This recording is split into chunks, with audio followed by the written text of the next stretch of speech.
की जय, भारत माता की जय, भारत माता की जय। अब की बार, अब की बार, अब की बार। आज हम नेतवर पट्टी गांव में प्रमोद तिवारी जी के घर बहुत सारे प्रबुद्ध जनों के बीच में उपस्थित हुए और भारतीय जनता पार्टी के पक्ष में मतदान करने की अपील करते हुए हमने कहा कि हर वोट कमल को, हर सीट कमल को इसलिए दिया जाए क्योंकि बस्ती जनपद में बीते 7 वर्षों में जनहित के मुद्दों पर जनता की समस्याओं को उठाने का काम अगर किया तो हमने किया, उन समस्याओं पर अगर कुछ समाधान कराने का काम किया तो भारतीय जनता पार्टी ने किया। विपक्ष तो हर मुद्दे पर सोता रहा। हम ऐसे गांव में हैं जहां बगल में घाघरा प्रवाहित होती है और जिसके कटान से यहाँ तमाम गांव प्रभावित थे। उसमें नेतवर पट्टी भी एक गांव था जहां बांध बनने के लिए जो सर्किल रेट था वो बहुत कम था और उसकी भी लड़ाई लड़के सर्किल रेट को 25% बढ़वाने का काम हमने किया था। लेकिन जब घाघरा का कटान लगता था, जब बांध बनाने के लिए कम पैसे में हमारी जमीन जा रही थी, तो आज जो लोग वोट खोज रहे हैं, मैं लोगों के माध्यम से जो भी सपा बसपा के तरफ जाना चाहते हैं उनसे पूछना चाहता हूं कि उन 7 वर्षों में इन समस्याओं को लेकर के समाजवादी, बहुजन समाजवादी पार्टी, उनके पदाधिकारी, उनके वर्तमान प्रत्याशी कहां थे जो 5 साल जनहित पेश होते हैं, जनता के मुद्दों को नहीं उठाते हैं। उनको कदापि हमें नहीं उठाना है, उनको सुलह ही देना है। और रही बात गांव-गांव जो ये समस्या आ रही है छुट्टा जानवर की, तो अगर बाढ़ और कटान जैसी समस्या का समाधान हमने कराया है तो गौशालाओं को सुदृढ़ करा करके, उसमें चारेदानी की व्यवस्था करा करके और भी जो सुविधाएं होंगी वो शासन से अनुरोध करके सही करा करके निश्चित तौर पर ये सरकार किसानों के हित में प्रतिबद्ध है, जिसका परिणाम है कि सिंचाई के लिए बिजली फ्री करने का ऐलान हुआ है। निश्चित तौर पर जो भी कमी है उसे सरकार दूर करेगी और मैं ये आश्वस्त करता हूं कि आने वाले दिनों में छुट्टा जानवरों की भी समस्या का समाधान होगा। सबसे पहले यहाँ उपस्थित आप सभी पुनः प्रणाम करता हूँ। वैसे जिनको मैं समझ पाया कि उनका आशीर्वाद लेना चाहिए, आशीर्वाद लेना है। आज हम लोग ऐसे गांव में नेतवर पट्टी में बैठे हैं जहाँ एक करीब में कल्याणपुर गांव बसा है और करीब 4 किलोमीटर का एरिया तटबंधहीन था। किसी जमाने में यहाँ के विधायक हुआ करते थे सुल्तान पांडे, उन्होंने पीढ़ी बांध तो बनवा दिया था, लेकिन ये एलबी बांध जो अपूर्ण था इस पे जनप्रतिनिधियों का ध्यान नहीं था और इस पे हमने संघर्ष किया तो निश्चित तौर पर इस सरकार में वो बांध बना। बस्ती जनपद में कभी जब हम लोग कचहरी गए, 2 वर्षों से टूटा मार्ट पुल, उसका निर्माण नहीं हो रहा था, लंबी लड़ाई लड़नी पड़ी, 23 दिन का आमरण अनशन किया, लेकिन वो पुल बना। खुटैया में अंडरपास बना। छावनी में आप जानते हैं कि हमारे संघर्ष के बाद पुल बनना तो शुरू हुआ, लेकिन यही महीना था पिछले साल, पुल का कहीं अता पता नहीं, बस केवल पुल बन रहा। लेकिन जब उस पर हमने सवाल उठाया कि आखिर ये पुल बन के तैयार कब होगा, अभी जनपद के अन्य तमाम खुले चौराहों पर अंडरपास बनना है। वो सवाल उठाने के बाद टोल प्लाजा और तमाम समस्याओं को लेकर के हाई कोर्ट जाने के बाद आपने देखा पुल निर्माण की गति इतनी तेज हुई है कि अब ये उम्मीद दिखती है कि जल्दी ही ये भी अंडरपास शुरू हो जाएगा और हम खुले चौराहे से राम जानकी तिराहा क्रॉस करने से बच गए। आपके ही विक्रम जोत अस्पताल में जाने का 4 पहिया रास्ता प्रेम प्रकाश मीणा जी ज्वाइंट मजिस्ट्रेट थे, उनके सामने समस्या रखी गई और उन्होंने उसका एक उचित समाधान खोजा, ना कि किसी को पीड़ा पहुंचा करके सबको कहीं न कहीं समायोजित करके उस रास्ते को उन्होंने निकाला। तो वहाँ जाने के लिए कोई वैध चक्र नहीं, तो हम जनहित के विभिन्न मुद्दों पर लड़ाई लड़ते हैं। अभी यहीं पर एक सवाल आया और जैसा कि जब मुझे बीजेपी के तरफ जाऊं कि कहाँ जाऊं, इसकी एक फेसबुक पे मैंने राय शुमारी की, तो उस समय भी लोगों ने कहा था कि सुदामा जी अब आपकी लड़ाई का क्या होगा। जिन मुद्दों पे आप लड़ते थे अब आप मौन हो जाएंगे। हमने कहा ऐसा करते ही नहीं, कहीं ये है ही नहीं है हमारे संविधान में या किसी राजनीतिक दल के व्यवस्था में कि आप जनहित के विषय को अगर सत्ता में आ गए हैं तो नहीं उठाते। लोग उठाते। सबसे बड़ी समस्या है, सत्य है जो आपने कहा कि पहले तो आप फोटो डालते थे जानवरों का, आप कैसे डालेंगे। और एक बड़ी समस्या उसको हम बीजेपी को देंगे, लेकिन एक बड़ी समस्या कि छुट्टा जानवरों से फसल कैसे सुरक्षित, इस पर एक प्रकाश हम नहीं डालेंगे। वास्तविकता है क्या कि इसीलिए मैं लोगों से कहता हूं कि अगर दलों में एक चिंता की जाएगी तो सबसे अच्छी पार्टी भारतीय जनता पार्टी है। लेकिन राजनीति में वास्तव में चाहे जिन कारणों से गिरावट आया, राजनीति में लोग चुनाव लड़ने सिर्फ इसलिए आते हैं कि इनको हराओ हमको जिताओ, सड़क का कमीशन हम खाएंगे, इनको हराओ इनको जिताओ, सड़क का कमीशन ही खाएंगे। लोगों की कोई सोच नहीं होती है, इसलिए आपको सुविधाएं नहीं मिल पाती है और आपकी समस्या जहाँ की तहाँ बनी रहती है। एज ए वोटर आप एक खोजते रहते हैं हम किसके। एक बच्चों ने कहानी पढ़ी है जिसमें एक लड़का प्रयागराज घाट पे एक यात्री को भांजा बन करके मिल जाता है और उसके ऊपर भरोसा करके जब वो गंगा में डुबकी लगाते हैं तो तथाकथित भांजा बैग लेके गायब हो जाता है और पूरे प्रयागराज में घूमते हैं कि हम किसके मन। तो यही हाल उसमें दिया गया है कि वोटरों का होता है कि चुनाव बाद वो सोचते हैं कि आखिर हम किसके वोटर, समस्या किससे। इन छुट्टा जानवरों की भी समस्या का समाधान निश्चित होगा। ये जो सवाल हम उठाते रहे वो बंद नहीं होगा, बशर्ते अब जो लोग गौशालाओं का चारा दाना भूसा खाते थे उन पर सत्ता में रह करके नकेल कसा जाएगा। अगर वास्तविकता में मैंने सांडशाला बनाने की बात की थी, ठीक है गौशाला बना है, उसमें इन सांड बछड़ों को रखा जाए और शासन द्वारा निर्धारित चारा दाना वहाँ व्यवस्थित किया जाए तो किसानों की फसल सुरक्षित होगी। और भी उसमें कुछ सुधार की आवश्यकता है, मेरे पास उसके समाधान है, वो समाधान सत्ता के पास बैठ करके बताऊंगा। हम अगली समस्या का समाधान कैसे कराएं उसके पहले बताएं कि 2017 तक गौशाला नहीं और हमने विधानसभा घेरा, रैया तहसील से नारा शुरू किया था कि सांड हमारे खा रहे खेत, कैसे हम सब पाले पेट। और हरैया से विभिन्न तहसीलों पर एकत्रीकरण करते हुए हम लोगों ने 1 महीने बाद विधानसभा घेरा था और विधानसभा घेरते हुए कहा था कि मान्यवर जंगली सुअर आलू को बर्बाद कर दिए, नील गाय अरहर मटर को बर्बाद कर दिए, छतों का लौकी कद्दू बंदर बर्बाद कर दिए हैं। अगर बच्चा धान गेहूँ ये सांड बछड़े खाएंगे तो किसान क्या खाएगा, किसान क्या पाएगा। और अगर किसान नहीं खाएगा पाएगा तो फिर इस देश का क्या होगा। इसकी चिंता होनी चाहिए।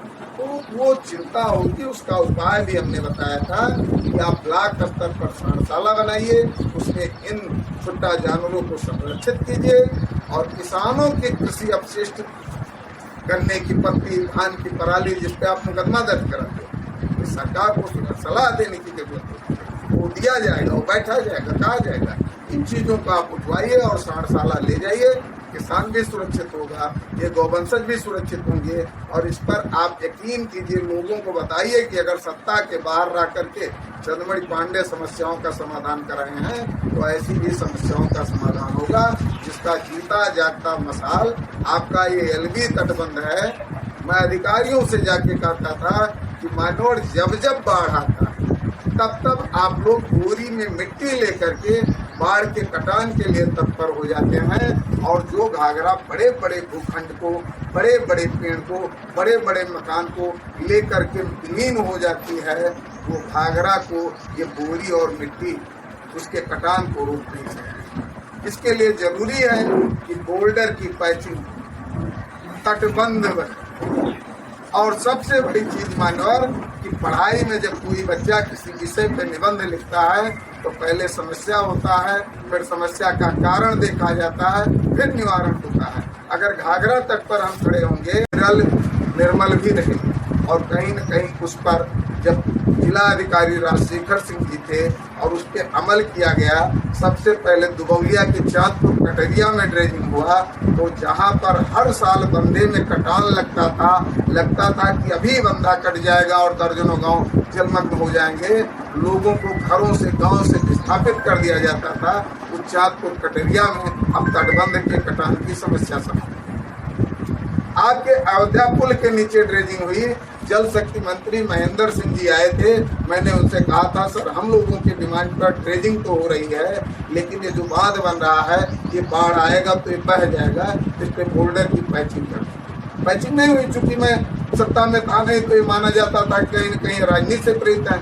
लेकिन अब मेरी बातों को निश्चित तौर पर गंभीरता से शासन प्रशासन भी सुनेगा, और अगर पैचिंग होता तो समस्या का और अधिक समाधान होता। लेकिन महज उस ड्रेजिंग का आपने परिणाम देखा कि आपकी घाघरा नदी बस्ती के सीमा से कहीं न कहीं आधा किलोमीटर ही सही वो अयोध्या की तरफ हुई है, आपका किनारा छूटा। तो ऐसी तमाम बड़ी समस्याओं का समाधान हम जनहित में आज भी जहाँ जाते हैं वहाँ जनता से कहते हैं आप अपनी समस्या और शिकायत बताएं। एक शिकायत और होती संयोग से आप संतुष्ट रहे कि सांसद जी ने जब घर में बीमारी में और इतना बड़ा सहयोग करा दिया तो अब और क्या चाहिए। तमाम लोगों की ये कहना होता गाँव गए कि भैया मोदी जी ही हम लोगों को जिला रखे हैं, वही राशन दे रहे हैं, 2000 रुपया दे रहे हैं। तमाम बुजुर्गों ने कहा कि हमारे बच्चे न कमाते हैं न ध्यान देते हैं, सुपारी और सुर्ती का पैसा अगर दे रहे हैं तो मोदी जी दे रहे हैं। तो जो जितने में है उतने में कहीं न कहीं लोग संतुष्ट हैं, लेकिन ऐसा नहीं कि कमियां कहीं नहीं होती हैं, कमियां भी होती हैं। तमाम लोगों का कहना हमारे यहाँ तमाम कार्यक्रम हुआ, सांसद जी नहीं आए, कहीं बगल में आए, फला के घर गए, मेरे घर नहीं आए। तमाम कार्यों की भी समस्याएं होती हैं, ऐसा नहीं कि जनपद में अब समस्याएं ही नहीं। लेकिन ऐसे लोगों से आपके भी जरिए और मैं स्वयं पूछता हूँ कि करीब 35 साल पहले बीडी बांध बना था और इसके बाद 35 साल का खाली समय था एलबी बांध पूरा कराने के लिए। किसी भी दल ने इस समस्या को चंद्रमणि पांडे के तरीके से पुरजोर ढंग से उठाने का काम क्यों नहीं किया? पूर्व की सरकारों ने उसको बनवाने का काम क्यों नहीं किया? आज इस माझा क्षेत्र में, इस कटान क्षेत्र में क्या सपा बसपा को कोई अधिकार है कि वो आकर के यहाँ पर वोट मांगने का काम करें? ऐसे लोगों से पूछा जाना चाहिए कि जब चंद्रमणि पांडे यहाँ आकर धरना देते थे, जब चंद्रमणि पांडे यहाँ जल समाधि के लिए उपनाती घाघरा में डूब जाते थे, तो आपके पार्टी के नेता कहाँ?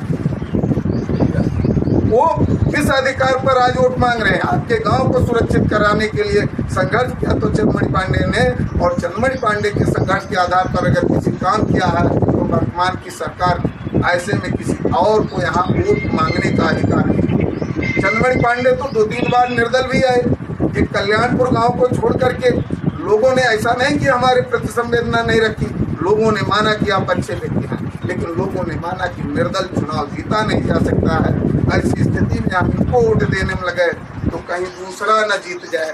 तो जैसे आज हमने विचार किया कि सभी दलों में सबसे अच्छा भारतीय जनता पार्टी है, तो इस विचार के क्रम में वो भाजपा को वोट देते रहे और भाजपा जीतती रही। निश्चित तौर पर हम आप लोगों के बीच में आज जो ये कहने आए हैं, बस यही कहने आए हैं कि अगर कहीं किसी की समस्या है तो मैं कहता हूं कि मैं भी इसकी गारंटी नहीं ले सकता कि सांसद जी आपके गांव आएंगे ही, आपके घर आएंगे ही।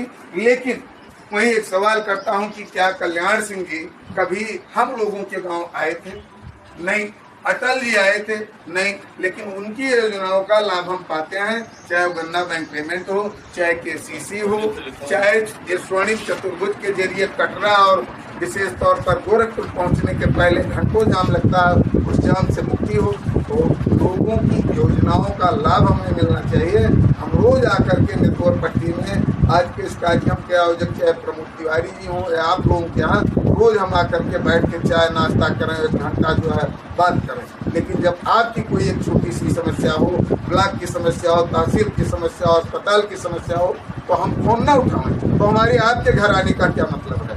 ऐसे में जनप्रतिनिधि और सरकार की योजनाओं पर विचार करके हमको मतदान करना होगा, और अगर उस पर विचार करेंगे तो कहीं न कहीं हमको विकल्प के तौर पर सिर्फ भाजपा और भाजपा का ही प्रत्याशी नजर आएगा। ऐसे में यहाँ पर हम आप लोगों से सिर्फ वोट मांगने नहीं आए हैं, यहाँ कोई आम जन नहीं बैठे हैं। हम देख रहे हैं यहाँ पर प्रमोद तिवारी जी हैं, दिलीप तिवारी हैं, भाई हमारे जो है गुरु जी के विद्यालय से हम ज़्यादा शत्रुघ्न तिवारी जी को ही अपना गुरु मानते, उन्हीं नाम से आज भी स्कूल याद रखे हैं, भैया बैठे हैं।